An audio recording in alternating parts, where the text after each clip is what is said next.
Hi అండి, this is రాగా. Welcome to my channel. ఈరోజైతే మనం ఎంతో టేస్టీగా ఉండేటువంటి బంగాళదుంప పచ్చికారం కూర అయితే చేసుకుందామండి. అదేనండి మసాలా కూర. ఇది చాలా టేస్టీగా ఉంటుందండి. అన్నంలోకే కాదు దోశల్లోకి కూడా చాలా బాగుంటుందండి బంగాళదుంప మసాలా కూర. ఒకసారి మీరు కూడా ట్రై చేసి చూసి టేస్ట్ అయితే ఎలా ఉందో చెప్పండి. దీని తయారీ విధానం అయితే ఎలాగో ఏమేం కావాలో నేనైతే మీకు చూపించేస్తానండి. ముందుగా అండి మనం దీనికి కారం వాడమండి, పచ్చిమిరపకాయల కారాన్ని వాడతాం కాబట్టి పచ్చిమిరపకాయలు, అల్లము, చిన్నులపాయలు, పెద్దలపాయలు, కొబ్బరి, కరివేపాకు, కొత్తిమీర అయితే తీసుకున్నామండి. తరువాత బంగాళదుంపల్ని శుభ్రంగా కడిగేసేసండి, పొట్టేం తీయక్కర్లేదండి, 4 ముక్కలుగా కోసుకొని మనం కుక్కర్లో వేసి ఉడికించుకుందామండి. చూసారా, నేను చూపించే విధంగా కోసుకోండి, సరిపోతుంది. తరువాత మనం ఒక కుక్కర్ని కానీ గిన్నెని కానీ ఏదైనా సరే ఒకటి పెట్టుకోనండి, దాంట్లో కొంచెం ఉప్పుని అయితే యాడ్ చేసుకుందామండి. తర్వాత మనం కట్ చేసి ఉంచుకున్నటువంటి బంగాళదుంప ముక్కలను కూడా మనం వేసేసుకొని కుక్కర్లో ఒక 2-3 విజిల్స్ వచ్చే విధంగా అయితే ఉడికించుకుందామండి. బంగాళదుంప సాఫ్ట్గా ఉడికిపోవాలండి, పచ్చిగా ఉండొద్దు అసలు. ఈ కూరకి చాలా సాఫ్ట్గా ఉడికిపోవాలండి.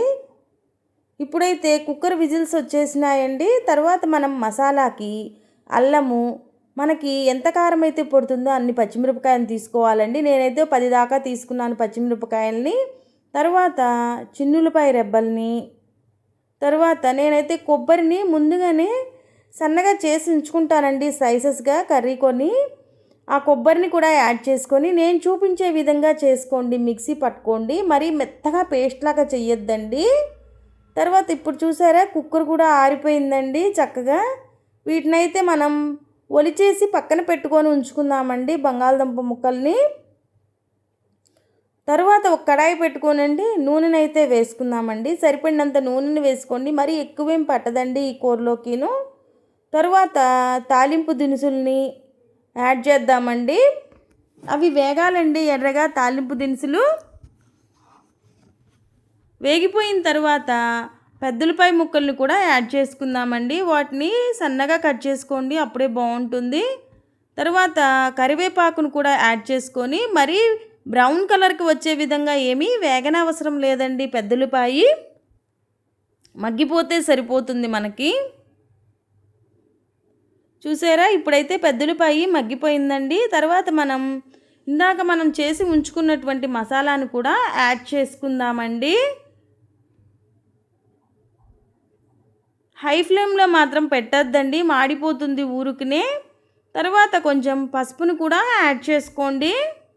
తర్వాత ఉప్పును కూడా మనం యాడ్ చేసుకుందామండి. మసాలాకి సరిపోయే విధంగా యాడ్ చేసుకోండి. ఇందాక మనం బంగాళదుంపల్లో ఉప్పు వేసి ఉడికించుకొని ఉంచుకున్నాం కదండి, అందువలన చూసి వేసుకోండి ఉప్పునైతే, లేకపోతే ఎక్కువ అవుతుంది. ఇప్పుడైతే మసాలా వేగిపోయిందండి బాగా. తర్వాత మనం మూత పెట్టేసేసి మగ్గించుకుందామండి, ఇంకా కొంచెం సేపు పచ్చివాసన అంతా పోయే విధంగా. ఇది చాలా టేస్టీగా ఉంటుందండి, రైస్లోకే కాదు దోశలోకి కూడా చాలా టేస్టీగా ఉంటుందండి బంగాళదుంప మసాలా కర్రీ. చూసారా, మసాలా అయితే మగ్గిపోయిందండి, చక్కగా మగ్గిపోయింది. ఇది చాలా టేస్టీ కర్రీ అండి. మళ్ళా ఒకసారి మనం కలపెట్టుకుందామండి, లేకపోతే అడుగు పట్టేస్తుందండి కర్రీ ఇది. చూసారా, మళ్ళీ ఒకసారి మూత పెట్టేసుకొని మనం మగ్గించుకుందామండి చక్కగా. ఇది చాలా బాగుంటుందండి రైస్లోకి. ఒకసారి మీరు కూడా ట్రై చేసి చూడండి బంగాళదుంప కర్రీని. ఇప్పుడైతే మగ్గిపోయిందండి. ఇందాక మనం కుక్కర్లో అవి తీసుకున్నాం కదండి, ఆ బంగాళదుంపని ఒలిచి పెట్టుకున్నాం కదా, దాన్నైతే అండి కూరలో మసాలాలో వేసేసుకొని కలపెట్టేసుకుందామండి.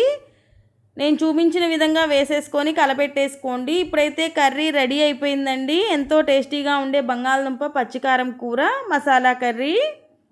నా వీడియో కనుక మీకు నచ్చినట్లయితే ప్లీజ్ లైక్ చేసి, షేర్ చేసి, సబ్స్క్రైబ్ చేయడం మాత్రం మర్చిపోవద్దండి. ఇది ఎంతో టేస్టీగా ఉంటుందండి. ఒకసారి మీరు కూడా ట్రై చేయండి.